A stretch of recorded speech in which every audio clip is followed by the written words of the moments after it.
судияҳои суди вилояти Суғд бо сарбозону афсарони қисми ҳарбии 07746 вазорати мудофиаи ҷумҳурии Тоҷикистон вохӯрӣ баргузор намуданд. Зимни вохӯрии судияҳо оид ба талаботи қонуни ҷумҳурии Тоҷикистон дар бораи ӯҳдадории ҳарбӣ ва хизмати ҳарбӣ муфассал ибрози назар намуда таъкид карданд ки ҳифзи ватан қарзи муқаддаси ҳар як шаҳрванди ҷумҳурии Тоҷикистон буда иҷрои содиқонаи ӯҳдадориҳои ҳарбӣ нишонаи ватандӯстӣ, масъулиятшиносӣ ва садоқат ба давлату миллат мебошад. қайд гардид ки қонуни мазкур тартиби ба хизмати ҳарбӣ даъват шудан, ҳуқуқу ӯҳдадориҳои хизматчиёни ҳарбӣ, масъулияти риояи интизоми ҳарбӣ, инчунин кафолатҳои иҷтимоии хизматчиёнро муайян мекунад.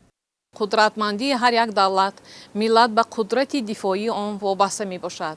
давлату миллати тоҷик қувваҳои мусаллаҳи қобили муҳофизати марзу бӯми Тоҷикистон, истиқлолу иттиҳод ва амнияти давлатию ҷамъиятиро дорад. имрӯз дар мамлакат қонуни ҷумҳурии Тоҷикистон дар бораи ӯҳдадории ҳарбӣ ва хизмати ҳарбӣ бо мақсади танзими муносибатҳои ҷамъиятӣ оид ба иҷрои ӯҳдадории ҳарбӣ ва хизмати ҳарбии шаҳрвандони ҷумҳурии Тоҷикистон мавриди амал қарор дорад. қонуни мазкур асосҳои ташкилӣ ва ҳуқуқии қайди ҳарбӣ, омодасозӣ, даъват намудан, тартиби дохил шудан ба хизмати ҳарбӣ, адо кардан ва рухсат шудан аз хизмати ҳарбӣ ба қайдгирӣ дар ҳайати эҳтиётии қувваҳои мусаллаҳи ҷумҳурии Тоҷикистон ва ӯҳдадории ҳарбии шаҳрвандон, ваколатҳои мақомоти иҷроии марказии ҳокимияти давлатӣ, мақомоти иҷроии маҳаллии ҳокимияти давлатӣ ва мақомоти худидоракунии шаҳрак ва деҳотро дар ин соҳа муайян менамояд.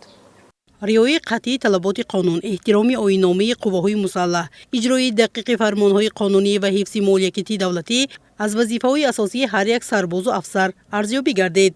ҳамчунин зимни вохӯрӣ оид ба иқдоми инсондӯстонаи пешвои миллат президенти ҷумҳурии Тоҷикистон муҳтарам Эмомалӣ Раҳмон боваста ба татбиқи қонуни ҷумҳурии Тоҷикистон дар бораи афт дар соли 2026 маълумот дода шуда таъкид гардид ки ин иқдом таҷассумгари сиёсати башардӯстона ва адолатпарваронаи давлат мебошад. таъкид карда шуд ки баргузории чунин мулоқоту суҳбатҳо барои таҳкими ҳамкории мақомоти судӣ ва сохторҳои низомӣ, баландбардоштани фарҳанги ҳуқуқӣ, риояи интизоми ҳарбӣ, ҳифзи ҳуқуқу озодиҳои шаҳрвандон ва иҷрои содиқонаи ӯҳдадориҳои хизматӣ мусоидат менамояд.